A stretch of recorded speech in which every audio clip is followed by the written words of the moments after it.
What's going on, world? Welcome to another edition of the Black Mental Health Podcast. I'm your host, Reg. Joined today with me is a very, very special guest. She got like 5 different aliases that I can call her, from Shank to Shizzy, Instagram Baldini. I'll just say Shaynekqua Foster. Hi guys. And I brought her on the podcast today to share her experience. She has a very good story that she. When I was reaching out to people to like be on the podcast, she had an interesting perspective. But before we get into that, you're the owner operator of Black Unicorn. Yes. What made you get into it? What is it about? Like, what's your whole perspective on it? Okay, so Black Unicorns is my baby.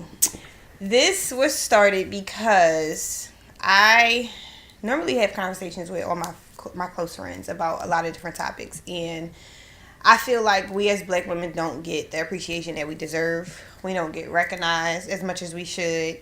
And I was like, we identify with a lot of the same shit. Mm-hmm. And I feel like nowadays, excuse my language, but nowadays it's so much competition. Mm-hmm. Everything's ego driven. Mm-hmm. And it's like, at some point we got to start coming together. Mm-hmm. We got to start acknowledging one another. Even it doesn't hurt to say, I see what you're doing. Mm-hmm. Like, kudos to you. Like, keep pushing. Like, we don't do that as often. So I felt like we needed to start having these conversations. We needed to start talking about things that were the most uncomfortable. And even just celebrating our triumphs. Like, we need to start coming together. So I was like, you know what? I'm going to start a blog topic about it. What made you, well, not what made you, but how did you get past that, the cattiness of, like, how women act and stuff like that? Because you try to get that to come together, but it's always that one person or that couple people in the bunch that ruin it for everybody. Yeah. That's, I haven't experienced that yet. Mm-hmm. Because everyone that I talked about it with was so open. Mm-hmm. And telling their stories and just, agreeing with me and feeling like, you know what, we need some type of platform. Like, I see us moving in that direction, but there's nothing wrong with a push. Mm-hmm. Especially from, how women are here in Philly. Like, it's sad to say, like, we don't stick together as much as we should. So I haven't experienced that yet. So I don't really have an answer for what I would, like, how it would be if I ran into that. Mm-hmm. Hopefully I don't. Hopefully I stay away from it. What's where do you see Black Unicorn in 5 years? Like, what's your plan for everything and what you want to do with it? Definitely, like we talked about earlier, starting physical events. Mm-hmm. Having women come together, mm-hmm. network, have these conversations about, topics that we're taught to brush under the rug. So within 5 years, I see me actually having events. What's the word I'm looking for? Not continuously, but like back consistently. Mm-hmm.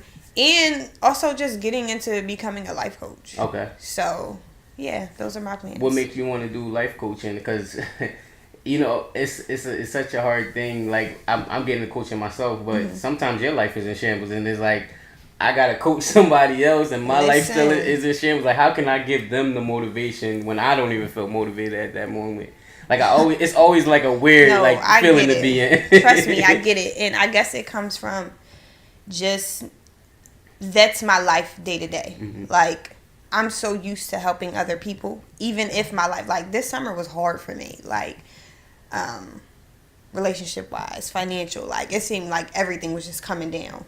But I've always been the type to reach out to other people, help other people, like helping others figure out what it is that they need to focus on, while also them teaching me something and they don't even know it. You know what I mean? So that's just always been a part of my nature. So, and I look at it as it's easier to give advice than it is to take your own sometimes. Mm-hmm, so mm-hmm. you can give coaching and stuff like that, absolutely. But then you also need it for yourself sometimes. So right.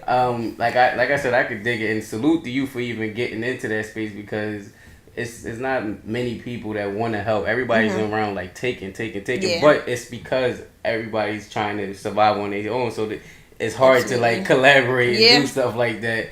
So kudos to you for life coaching.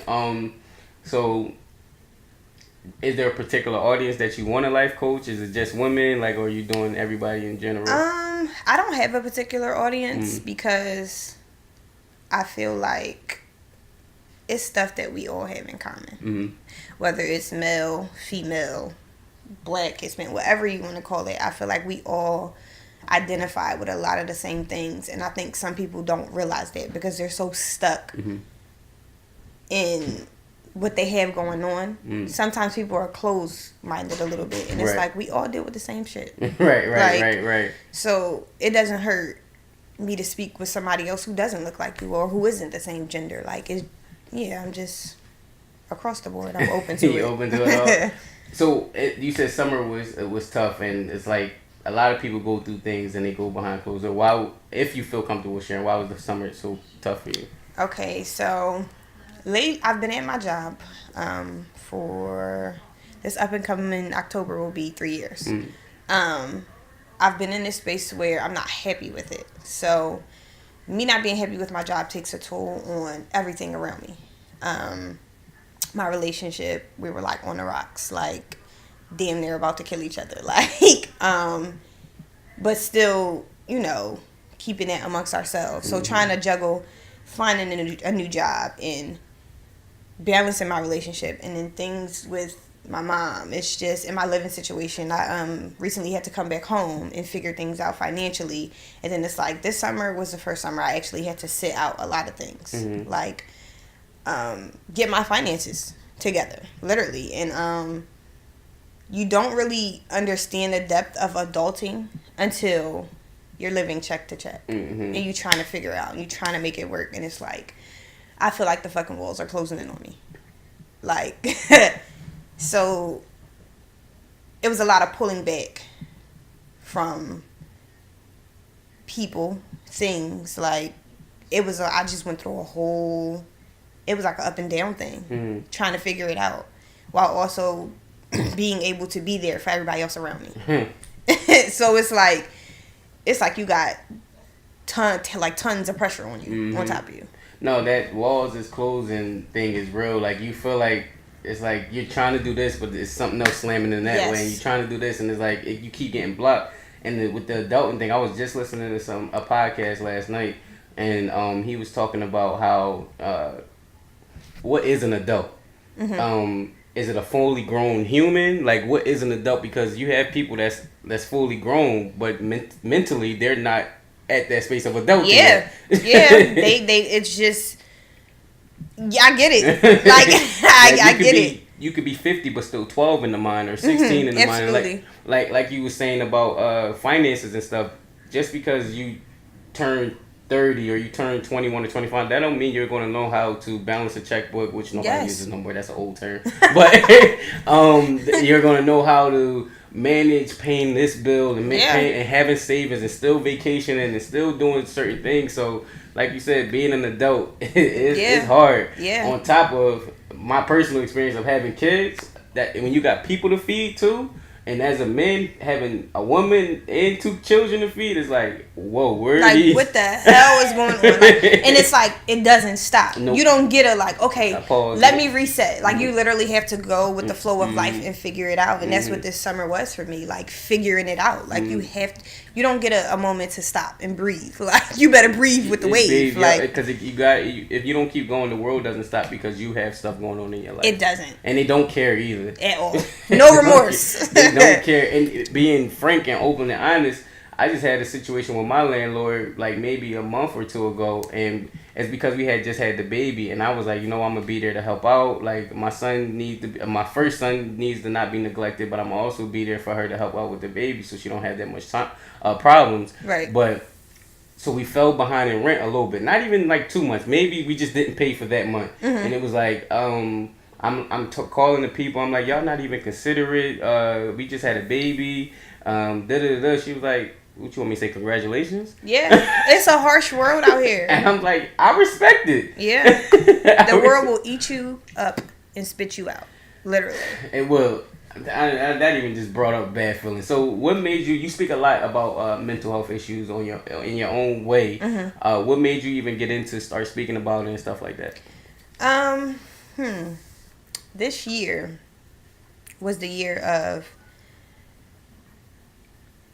realizing that you have shit that you're carrying from your childhood, growing up, that you're still holding on to.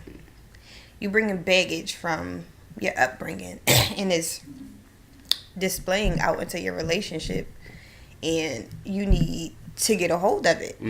Like, bad communication as far as when I get not knowing how to express myself when I get to a certain point of anger.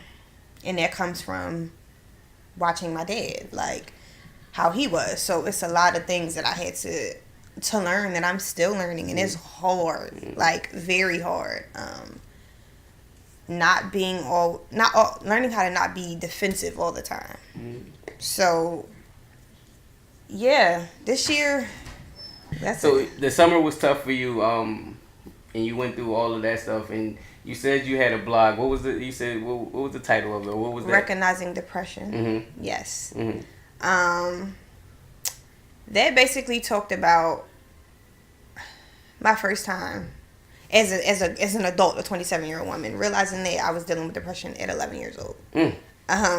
That's very young to not know like exactly what it is, but that was like a pivotal moment for me, because I started identifying like the dynamic of my parents' relationship. My dad was very verbally abusive to my mom. So watching him talk to her a certain way, or, handle things a certain way, I took that on growing up. Having that anger and not knowing how to talk to certain people when I get angry. I was going through a whole thing like I wanted to kill myself. I had never attempted it at that moment, but I remember sitting in my room and I was writing, because that's what I noticed that now, like even with me growing up writing poems and stuff, I would write, I want to kill myself, verbatim, like on a paper, like, and my mom filmed it one day. And instead of her saying to me, what's going on, or I got in trouble for it. Wow. Like, you don't lashing out at me, like, you don't write that, you have no business writing that. And at that point in time, I'm 11, like, this is how I'm feeling, you can't tell me how I feel. I don't even know how an 11-year-old pushes through that by themselves, but the family dynamic thing never changed. 19 years old, I had came out in high school as gay when my mom found out, and our relationship was rocky, terrible, like no communication. My freshman year after college, after SHIP, I got kicked out, so I had came home for a year. That year at the time, I was literally staying over the girl that I was dating house the entire summer. I would come home, get my clothes, leave right back out. And we weren't speaking like that. It took a toll on our relationship, like completely. Me and my mom didn't start really speaking and getting back on terms until my grandmother got sick, which was the year 2011. So we went a whole year with me not being in the house, not speaking to each other like that. Like, it was a very awkward period. Right. So then that was like 19 years old, 20 years old, where I felt like that was the time I needed my mom the most. I was in college. I had nobody, like, I had family, but it's not the same as a mom. Like, I didn't have nobody to really talk to. I was shunned from her. So that was a really hard period as well, where again I was going back through that whole depression phase. And it's hard, like, people don't really understand when you get in that mode, you're set in that mode, it's hard to get out of bed, it's hard to go to work, it's hard to function. Like, some days you're literally spaced out, and when you're around people you smile and you try to keep your upbeat self, because you don't want people to worry about you, you don't want people to start noticing or asking you questions about it. So like I said, like, some days, like even with this summer, I felt myself going back into that mode, and I'm like, all right, come on, Shaynekqua, you gotta fight it.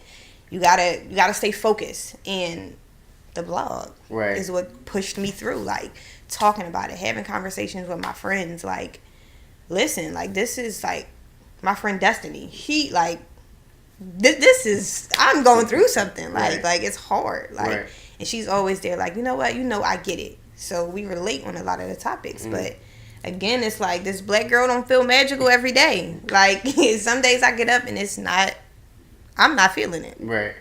But I learned to be okay with it. Because tomorrow's another day. And tomorrow's you can always figure it out the next day. Like, it's okay to not always have the answers. And I think that's what I've been learning this past year. Like, It's hard because it's hard to live when you don't feel like you have a solution for everything, and it makes you go crazy because you're trying to find a solution. If you haven't found it, you're like, oh, then I can't go on until I found a solution. And like you said, it's good that you found a vessel. This is what this is for me. It was like, you like helping people, so the way you can get out of yours is by helping other else. People. Yeah. Yes, that's literally my vice. Like being able to talk to people, like listen, like you gonna make it through. Like you gonna get through it. Like, and I know this from experience. You know what I mean? Like it get hard and it get dark some days. Trust me. But if you just hold on. It's like you talking to them, but you're talking to yourself at the same time. Right. You're saying the words that you want somebody else to say to you. Oh, yes. Listen. That's all it be.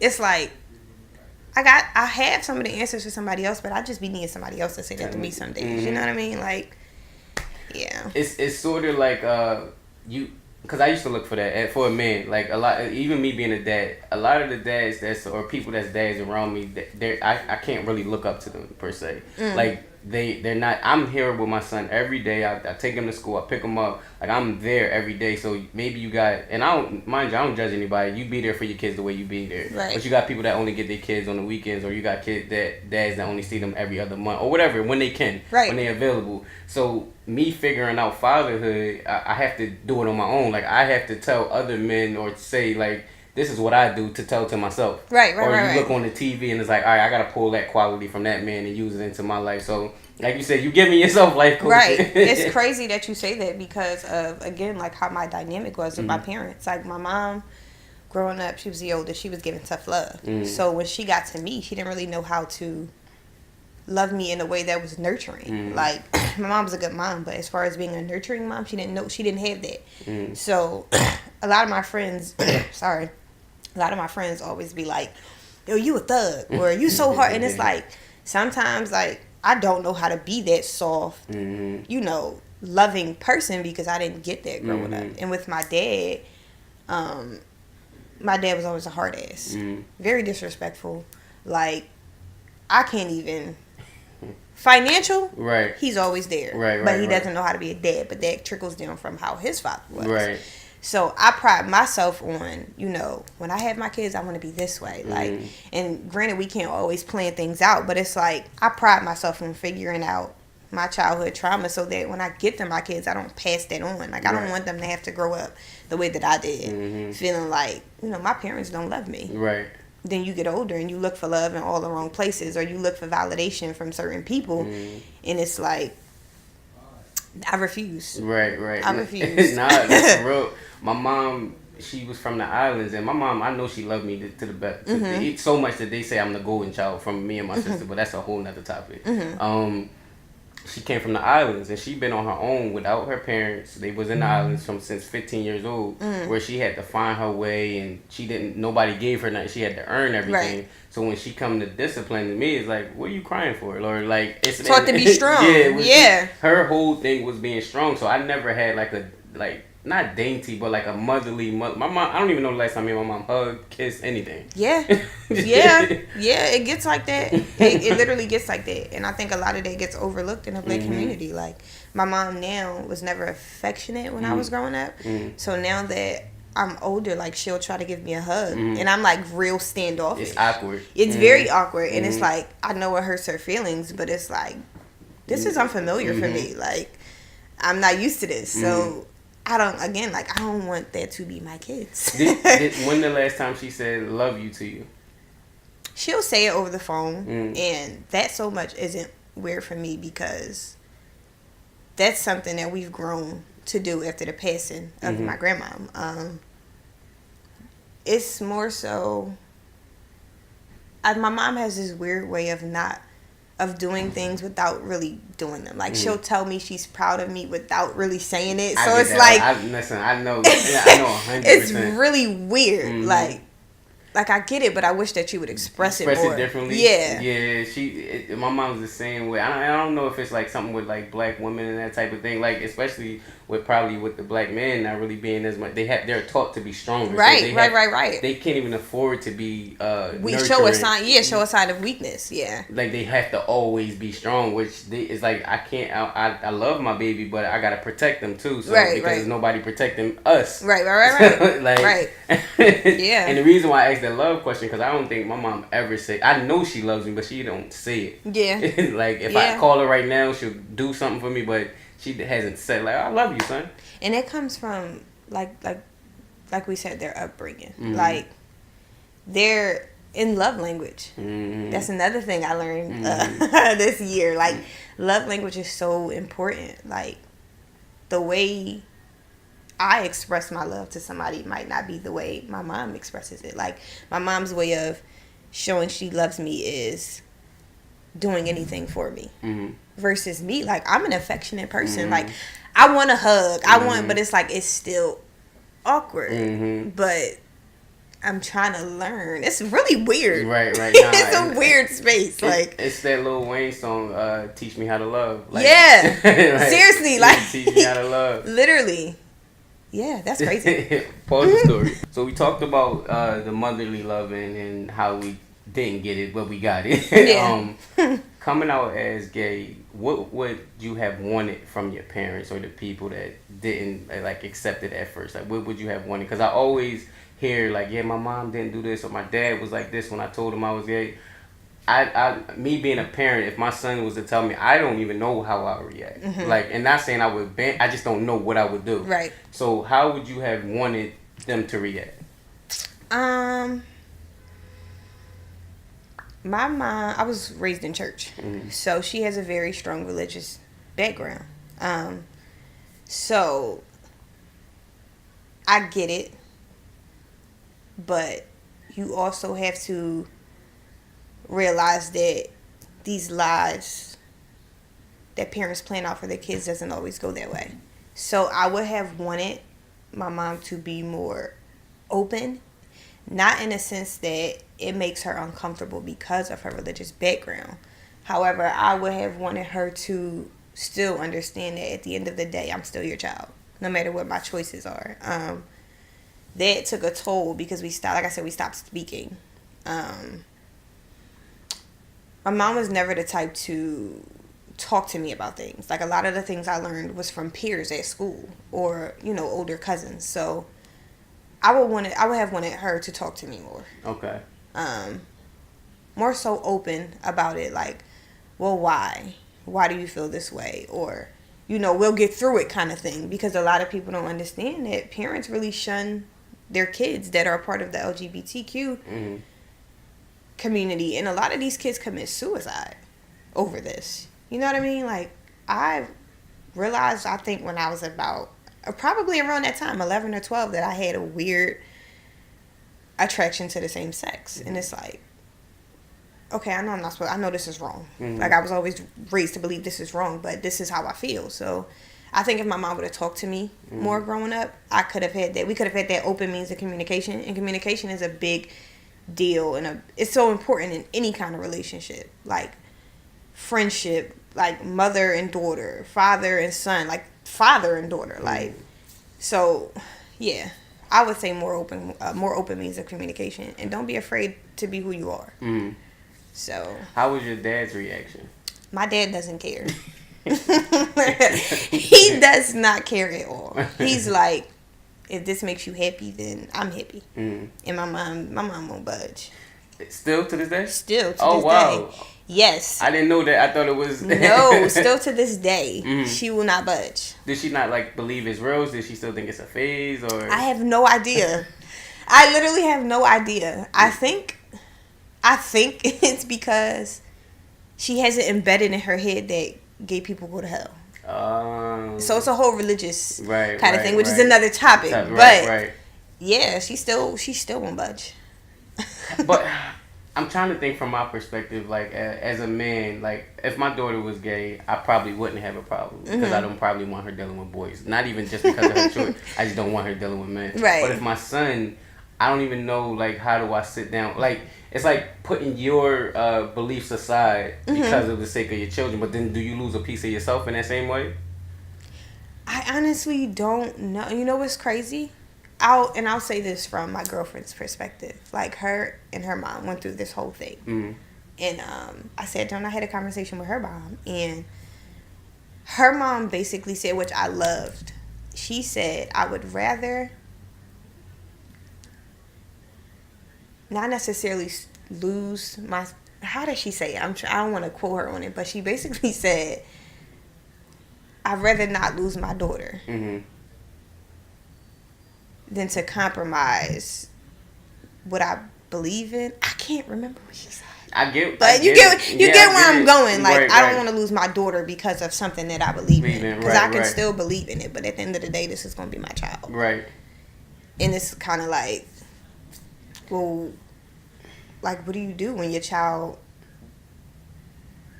I don't even know, Rich. That's so deep that you asked that. Like, well, I'll say this from a dad perspective. It'll make me, and this is just me being open and honest. It'll make me feel like I failed him as a dad in a sense. You get what I'm saying? And I know, and that's me putting my personal beliefs aside. It'll make me feel like what did I do to not teach him to be? Like, man, mind you, he can have his own feelings, but for me, from my perspective, like, I failed him. Like, a lot of parents go through that. A lot of parents go through that, but sometimes it genuinely, and this is me speaking from the lens. Sometimes it literally has nothing to do with where you fit. Well, I don't want to say it doesn't have anything to do. I take that back, because sometimes it does, depending on the situation. Like, for me, I never had a positive male role model in my life. So I think a part of that, on top of just me being naturally attracted to women, like, both of them played the part. Right. So, yeah, I'll take that back. But I don't necessarily always think that that's the case, that you failed as a dad. You know what I mean? Because you could be the world's number one dad, and a kid is still going to do what makes them happy or what makes them feel good. You know what I mean? Like, I don't know. Do you think it's more... in my belief, I believe it's both. But do you believe it's more nature, that you naturally was born this way, versus nurture, like society made you this way? I think both. And I'll explain it because I think some people are naturally born that way because that's just, nature in some of us. And then sometimes I believe society made us this way because, and I won't even say, I guess it's a part of society, but some people they grow up and they're sexually molested. So they turn out that way because that's what they're accustomed to, or that's what they identify with from a young age. So I guess it all depends on the person's story. You know what I mean? Like, I was never sexually molested as a child, but I never had a positive male role model. So I never had, like,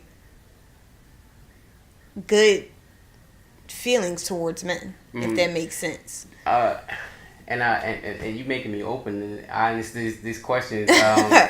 Do you feel like I'm doing my son a disservice when I asked him, like, oh, you like this girl over here, but I don't ask him, oh, you like this boy?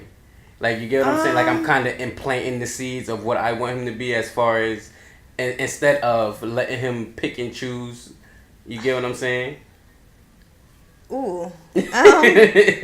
Like, see, I don't have children, so I don't know. Like, but I can't. You being a child, though. You at that 11-year-old girl in your room, like. Okay, I see where you're going. I would have liked for my parents to do that. Okay. Just because you just never know what's going on in a child's head, especially with this new era that we're in this new generation. Like I said, communication is everything. So I guess it all depends on your parenting. For me, though, since you did put me in that, I'll try to put myself in a parental. I would ask from both sides, just to know. Like, my girlfriend's sister, she has a son and she has a daughter. Her daughter is, I want to say Jayla is about 8, maybe, somewhere around that age. She had a conversation with her, do you like any boys in your class? So she's like, no. Do you like any girls in your class? So she's like, no. I'm just worried about myself. So it's like you just never know what kids are going through in their head.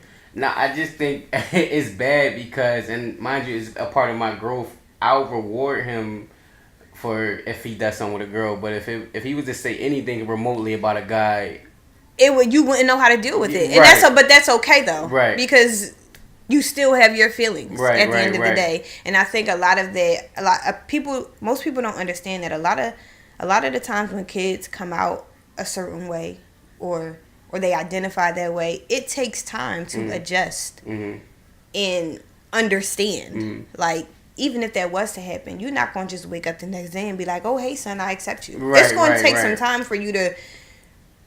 Anybody. It would take time for you to process that. Because it's a shift in what you believe your child should be. So... Pause that thought. One of my gripes that I do have with, like, the LGBT community is they expect everyone to be so accepting of something that is not in their norm. And they judge you, like, they'll call you certain people call me homophobic. And it's like, no, I just don't understand it, and I don't know how to react to it. And I feel like I don't need to be ridiculed and criticized because I don't understand it. And I feel like certain communities or certain people within the community, they don't even give you a chance to try the process. Yeah, because as soon as somebody say, like it's like calling somebody a weirdo. And as soon as you label them a weirdo, like comparing it to homophobic, you already gonna not want to talk to them or not sit down and have that conversation. Right. How can the people that don't understand the community, get to the middle ground? Like, I think it's a means of having a conversation. For LGBTQ people who do, get upset at people who aren't used to the dynamic. I feel like you have to be patient with people. You can't, that's like you ask somebody to write a 2-page paper for you and you turn around and it's 20 pages. You can't overwhelm somebody with that. You have to be open and honest. You have to allow people to come to certain things on their own terms. You explain it. You know what I mean? Like, people from hetero relationships or backgrounds aren't going to completely understand why. And because it's not the norm. That's not, like, people still see that as something that isn't normal. And you have to allow people to get it on their own terms. Like my mom. I tried to let her get it. Right. But she still doesn't get it. Right. And maybe she'll come around, maybe she won't. But you can't put the pressure on someone to be open and accepting of something that they don't understand. People have to get things on their own terms, and that's fine. Right. Like, I think it's just a conversation that needs to be had. And even if it's a simple, like, just asking, like, well, why?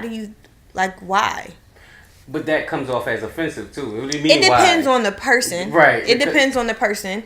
Like, it's just like you. Like, no. Yeah, it definitely depends on the person because, I get asked questions all the time, right? And it's like I'm more of an open person where I don't mind explaining it to you. Like, I'll give you the rundown, right. But other people might not be as open to it because they get so offensive, like. And also, it depends on the person that you're picking to talk to. Right. You have to be mindful that some people they take this to heart. Right. And it's like, it's nothing to get offensive about. All you have to do is listen. Like, this is this and the third and blah blah blah blah blah. Like I have reasoning for why. Like, this is why, and this is why I am the way that I am. Like, now the information that I give you, that's up to you to be like, okay, I get where she's coming from. Right. You know what I mean? Versus like, I don't understand you. Right. Like, like I'm giving you the tools for why I'm this way, and it's up to you to take it and process it and be like, okay, I get it. Like, a lot of people probably want to know that I never had a positive male role model in my life for me to grow up feeling like, okay, I don't like men until I expressed it. So, yeah. As far as your mother, like, I'm trying to think of another person that's your age and going through the same thing, like life coaching. What would you tell them if they came to you with your situation with you and your mom? Miss Life Coach. I've learned to let things be what it will be. You can try all you want. You can try your hardest. And sometimes things still won't work in your favor. Like my grandma used to always tell me, and this is an old saying, I'm pretty sure you've heard it, you could lead a horse to the water, but you can't make him drink. And it's like, you can try to build that relationship and try to help your parents, your mom or your dad, whichever parent it is, to understand it. And if they don't, then that's fine. You still have to be happy with yourself first before anyone else. And sometimes people don't want to accept the fact that that's compromising your relationship with your parents. And I've come to a point where, because now I'm thinking about marriage and kids, and now I have to think, how's my mom going to play a part in my next step to life? And it's like, okay, well, if she decides that she wants nothing to do with that part of my life, then I have to then compromise my relationship with my mom. Right. Because this is what makes me happy. But at the same time, if you don't want to be a part of that happiness, then that's your loss. I still have to live for me. And it's more so of an understanding that you have to live for yourself. And this whole, they call it, the old heads call it the life. Living this life. Sometimes it will force you to compromise your relationships with people, and that's not just your parents. It could be family members, and it's like, that's something you got to take with a grain of salt, because again, this isn't the norm for them. And sometimes older people, they're set in their ways, and that's it, and that's just the way the damn cookie crumbles. Right. How does your girlfriend play a part in, like how does she feel about your parent not being accepting of it? Of your choice? She's cool with my dad. As far as my mom, it doesn't bother her, I guess, because she went through her own phase with her own mom. Got you. So it's kind of like, okay, like, if she accepts it, she accepts it. If she doesn't, she doesn't. Either way, like, that doesn't stop me wanting to build with you. Right. So that's the positive side to it. Not having someone who takes it to heart too much. Because, you have some relationships where they're like, or if your parents isn't open with it, then I don't want to be with you. Right. So, right. Yeah, it's good that she's open to it. What advice would you give to that 11-year-old girl that was you, if she was here right now? That she was telling you, my mom, like, I wrote this out and my mom wasn't accepting it. This is what she said. Like, what advice would you give to her? I would tell her to stay solid. Stay true. Never feel like your feelings or your opinion does not matter, because it does. Talk to somebody that's older. Don't think that because you can't talk to your mom that you can't talk to someone else, maybe an older cousin. Just talk to someone, because it's not healthy to hold things in, because then when you get older, you'll have to figure all of this out on your own. Okay. And it's 10 times harder because you're grown and you're set in these ways, so it's harder to break habits. So and definitely look for the light, because there's always a light at the end of the tunnel. Just focus on that light and keep pushing, and understand that as long as you see that light and you focus on that light, that you'll get to it. Yeah. I want to end it here, but I have another question. And on that note, I want to say thank you for sharing your story and just letting everybody know, like, that's an interesting perspective that I can't bring as a black male, but I know it's a lot of females that are in our community that are going through them same troubles and them same type of feelings and mental problems, because that is a mental health issue. Is there any parting words besides that beautiful thing that you just said?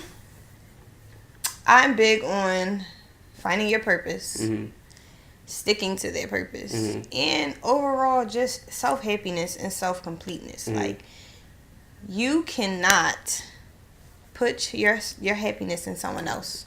You have to find self-happiness, self-love first before anything. And that's pretty much it. On that note, follow her. It'll be somewhere. I don't know how it look on the camera, but it'll be somewhere. Subscribe to her blog. That'll be in the description as well. And reach out. Reach out if you have any questions. Reach out. She's more than willing and able. You see, she shared her story. And remember that this podcast has never been a replacement to therapy. It's an alternative, and it's a place where people share therapeutic stories. Thank you for listening. Thank you.